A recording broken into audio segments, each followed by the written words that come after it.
अस्सलाम वालेकुम students of 6th class. क्या हाल है आप सबका। मैं उम्मीद करती हूँ आप सब अपने अपने घरों में खैरियत से होंगे। अल्लाह ताला आप सबको हंसता मुस्कुराता रखे और आप सबको अपनी हिफाजत में रखे, आमीन। तो प्यारे बच्चों, आप इस्लामियत का आज हम पढ़ने जा रहे हैं। सबक है हमारा, नया चैप्टर शुरू हुआ है। तो नया चैप्टर ये स्टार्ट करने से पहले मैं आपसे पूछूंगी कि अगर आप सब ने सोच लिया है कि हमने अपनी जो ज़िंदगी है इस्लामी तालीमात के मुताबिक गुजारनी है, तो इसके लिए आपको क्या चीज़ पढ़नी होगी, कहाँ से हम सीखते हैं कि इस्लाम ने हमें क्या तरीका बताया है ज़िंदगी गुजारने के लिए, ये हमें कहाँ से पता चलता है कि हमें, जैसा कि हम आम ज़िंदगी में जैसे हम अरकान इस्लाम हैं, अरकान इस्लाम का हमें कहाँ से पता चला। फिर हमने ये अपनी जो ज़िंदगी में हम सुबह उठने की जो दुआ पढ़ते हैं, ये दुआ का हमें कहाँ से पता चला। तो ये हर मतलब ज़िंदगी गुजारने का जो सारा पूरा तरीका जो है, ये हमें किसने बताया, कैसे बताया, ये आपको पता है? हाँ जी, तो आपके जहन में कुछ बात आ रही है? जैसा कि हम कुरान मजीद, तो कुरान पाक से सीखते हैं कि कुरान पाक में हमें जो हुक्म दिया गया हमने उसी हुक्म को मानना है, और जिस बात से कुरान मजीद में रोका गया है हमने उस बात से रुक जाना है। तो एक तो ये हो गया, और दूसरा ज़रिया कौन सा है जिससे हमें पता चलता है कि हमारा मज़हब इस्लाम क्या कहता है? सोचे ज़रा, ख़ुद बताएं। एक तो हो गया कि कुरान मजीद की आयात हम पढ़ते हैं, तो दूसरा हम किससे सीखते हैं? इसके अलावा एक वो छोटी सी बात कि कुरान मजीद में अक्सर ये ज़िक्र आया है व अकीमुस्सलाता, कि तुम नमाज कायम करो। तो उसकी लेकिन तफसील जो है वो पूरी कुरान मजीद से हमें नहीं मिलती। तो ये हमें कहाँ से मिलती है प्यारे बच्चों? आप सब खुद सोचें कि ये तफसील हमें कहाँ से मिलती है। ये तफसील हमें हदीस से मिलती है। हाँ जी, कहाँ से मिलती है? तो हमारी इस्लामी तालीमात के दो ज़रिए हैं, एक है कुरान मजीद और दूसरा हदीस। कुरान मजीद मतलब अल्लाह ताला की बातें, और हदीस से मुराद हज़रत मोहम्मद सल्लल्लाहु अलैहि वसल्लम, हमारे प्यारे नबी की बातें। तो आइए जानते हैं हदीस क्या होता है, इसकी कितनी इक़साम हैं। हदीस का मायने व मफ़हूम अरबी ज़ुबान में बात और गुफ्तगू को हदीस कहते हैं, जबकि दीन इस्लाम में अब यानी लफ्ज़ी तौर पर इसका मतलब है बात और गुफ्तगू करना। जबकि जब हम इसके मफ़हूम में जाते हैं तो हमें पता चलता है कि हदीस से मुराद कौन सी बात, यानी वो कौल, फ़ेल और तकरीर है जिसकी निस्बत नबी अकरम सल्लल्लाहु अलैहि वसल्लम की तरफ की जाए। यानी हदीस का लफ्ज़ी मतलब है बात और गुफ्तगू, लेकिन किसकी बात और गुफ्तगू? जब हम इसके मफ़हूम में जाते हैं, यानी कौल का मतलब है कहना, फ़ेल का मतलब है करना, और तकरीर का मतलब है कि तो कोई बात तफसील से बताना, किसी बात का हुक्म देना। तो ये बात, कौल का मतलब है कोई भी बात जो आप सल्लल्लाहु अलैहि वसल्लम ने अपनी ज़ुबान से कही। फ़ेल, कोई भी काम जो आप सल्लल्लाहु अलैहि वसल्लम ने किया अपने हाथों से। और तकरीर यानी कोई भी जो आप सल्लल्लाहु अलैहि वसल्लम ने कोई भी बात जो बयान की, वो उन क्या कहलाती हैं? हदीस कहलाती है। तो प्यारे बच्चों, आपको पता चल गया कि हदीस क्या है, इसका मायने और मफ़हूम क्या है। आइए हदीस की इक़साम जानते हैं। हदीस की 3 इक़साम हैं, कौली हदीस, फ़ेली हदीस, तकरीरी हदीस।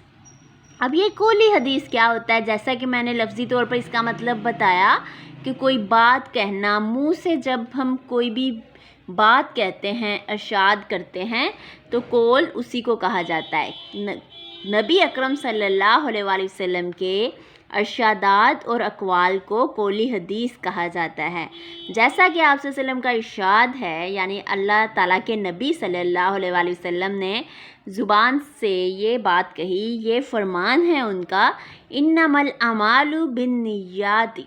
तो ये उसका तर्जुमा है, अमाल का दारोमदार नीयतों पर है। यानी जो भी काम हम करते हैं तो इसका दारोमदार हमारी नीयत पर है, जो हमारे जहन में, हमारे दिल में होता है, वही काम हम करते हैं।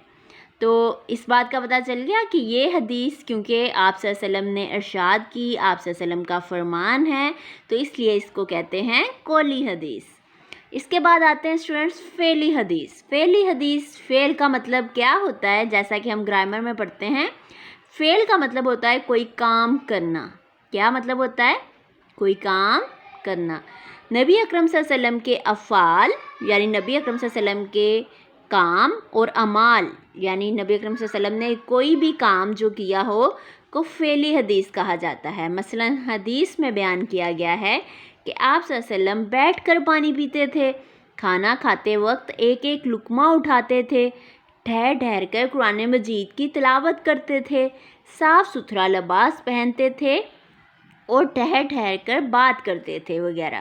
یعنی جو کام آپ صلی اللہ علیہ وسلم نے اپنی زندگی میں کیے، چاہے وہ صبح سے لے کر رات تک، یعنی آپ کی زندگی کا جو ایک ایک لمحہ ہے وہ ہمارے لیے کیا بن جاتا ہے؟ فعلی حدیث بن جاتا ہے۔ تو اس بات کی آپ کو سمجھ آ گئی کہ آپ صلی اللہ علیہ وسلم کے افعال اور اعمال کو فعلی حدیث کہا جاتا ہے۔ تو اب ہے تقریری حدیث۔ یہ کیا ہے؟ تقریری حدیث۔ آئیے اس کی تفصیل جانتے ہیں۔ تقریری حدیث اس حدیث کو کہتے ہیں جو نبی اکرم صلی اللہ علیہ وسلم کا قول یا عمل نہ ہو، یعنی نہ ہی وہ بات آپ صلی اللہ علیہ وسلم نے کہی ہو اور نہ ہی وہ کام آپ صلی اللہ علیہ وسلم نے کیا ہو، بلکہ صحابہ کرام کا قول یا عمل ہو۔ یعنی جو آپ صلی اللہ علیہ وسلم، صحابہ کرام کہا جاتا ہے آپ صلی اللہ علیہ وسلم کے ساتھیوں کو، وہ ساتھی جنہوں نے آپ صلی اللہ علیہ وسلم کو دیکھا، آپ صلی اللہ علیہ وسلم سے ملے۔ تو صحابہ کرام کا قول یا عمل جو آپ صلی اللہ علیہ وسلم کی موجودگی میں ہوا اور آپ صلی اللہ علیہ وسلم نے اس پر خاموشی اختیار فرما کر اسے برقرار رکھا۔ مثال کے طور پر، مطلب جو بات آپ صلی اللہ علیہ وسلم نے کہی نہیں اور نہ ہی کر کے دکھائی، لیکن آپ صلی اللہ علیہ وسلم کے ساتھیوں نے جب اس بات کو آبزرو کیا اور اس کے بارے میں بیان کیا۔ محمد بن ابی بکر ثقفی اور حضرت انس بن مالک رضی اللہ تعالیٰ عنہ صبح کو منا سے عرفات کی طرف جا رہے تھے۔ محمد بن ابی بکر ثقفی نے حضرت انس بن مالک رضی اللہ تعالیٰ عنہ سے پوچھا کہ تم آج کے دن نبی اکرم صلی اللہ علیہ وسلم کے ساتھ کیا کرتے تھے؟ انہوں نے کہا کوئی ہم میں سے لبیک پکارتا، اس پر آپ صلی اللہ علیہ وسلم کوئی اعتراض نہ کرتے، اور ہم میں سے کوئی تکبیر کہتا، اس پر بھی آپ اعتراض نہ کرتے۔ مطلب آپ صلی اللہ علیہ وسلم کے سامنے کوئی بھی کام ہوا، کوئی بھی کسی نے کچھ بھی کہا، اگر آپ صلی اللہ علیہ وسلم نے اس سے منع فرما دیا تو صحابہ کرام بھی اس کے بارے میں بتا دیتے کہ ہمارے نبی صلی اللہ علیہ وسلم نے اس چیز سے منع فرمایا ہے۔ اگر آپ صلی اللہ علیہ وسلم اس کے لیے کچھ بھی نہ بولتے، کوئی بھی اعتراض نہ کرتے، تو صحابہ کرام بھی وہ ایک گواہ بن جاتے تھے کہ آپ صلی اللہ علیہ وسلم نے اس کام سے منع نہیں کیا۔ تو اس کا مطلب تقریری حدیث کا مطلب ہے کہ صحابہ کرام نے اپنے الفاظ میں بیان کیا کہ کیسے آپ صلی اللہ علیہ وسلم نے کن موقعوں پر منع کیا اور کن موقعوں پر منع نہیں کیا۔ تو میں امید کرتی ہوں اسٹوڈینٹس کہ آپ ابھی آج کا کام آپ کا اتنا ہی ہے۔